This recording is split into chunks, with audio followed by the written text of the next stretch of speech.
নিজেদের মধ্যে মতপার্থক্য থাকলেও সকলের বাকস্বাধীনতায় বিশ্বাস করে বিএনপি।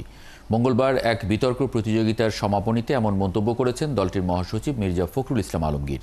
তিনি আরও জানান, আগামী বাংলাদেশ নির্মাণে তরুণরাই বড় ভূমিকা রাখবে। শফিকুল হকের রিপোর্ট। রাষ্ট্র সংস্কার, সংবিধান, গণমাধ্যম সহ নানা বিষয়কে সামনে নিয়ে 3 দিনব্যাপী বিতর্ক প্রতিযোগিতা সিভিল ডিসকোর্স ন্যাশনাল 2025 শিরোনামে এই প্রতিযোগিতায় অংশ নেয় ঢাকা কলেজ সহ বিভিন্ন শিক্ষা প্রতিষ্ঠানের 64টি বিতার্কিক দল। সমাপনী দিনে গণমাধ্যমের স্বাধীনতা ও এর প্রধান অন্তরায় নিয়ে এই বিতর্ক প্রতিযোগিতার আয়োজন করে দ্য বাংলাদেশ ডায়ালগ।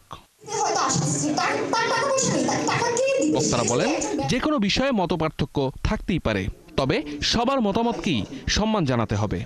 আমাদের সামনে আগাচ্ছি, সেটা কিন্তু আজকে এই যে প্রোগ্রাম, এটা একটা বড় একটা এক্সাম্পল যে আমরা সামনের দিকে আগাচ্ছি, কারণ আমরা মুক্ত পরিবেশে কথা বলতে পারছি, আমরা সিভিল ডিসকোর্সে আলাপ করতে পারছি এবং আমরা একজন আরেকজনের মতের পার্থক্য কিন্তু সম্মান করছি। ডিবেট সিভিল ডিসকোর্সটাকে রেগুলার বেসিসে, মানে একটা কেন বছরে কয়েকটা অ্যাটলিস্ট করা উচিত এবং এটা প্রচলিত করা উচিত সর্বস্তরে।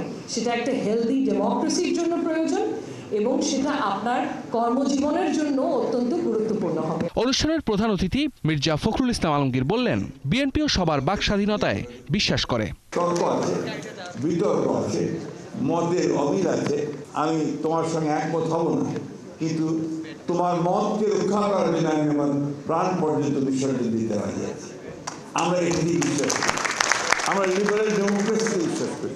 আমরা বিশ্বাস করি যে আমার কথা বলার স্বাধীনতা থাকতে হবে, তোমারও কথা বলার স্বাধীনতা থাকতে হবে এবং এটাই হচ্ছে উপযুক্ত একটা ডেমোক্রেসি।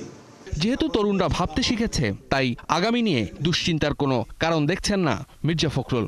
আমাদের ছেলেরা এখন আমাদের চেয়ে অনেক অনেক দূরে এগিয়ে গেছে এবং আমি অত্যন্ত আশাবাদী হয়েছি যে অনেকে যে বলেন যে কিছু হবে না, এটা সঠিক নয়, অনেক কিছু হবে এবং বাংলাদেশে অবশ্যই আমরা মাথা উঁচু করে দাঁড়াতে পারব।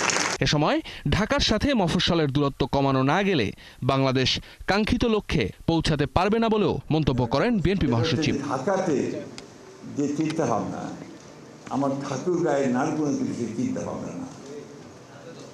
এই যে দূরত্বটা, এই দূরত্বটাকে কিন্তু মেটাতে হবে। শফিকুল হক, 71, ঢাকা।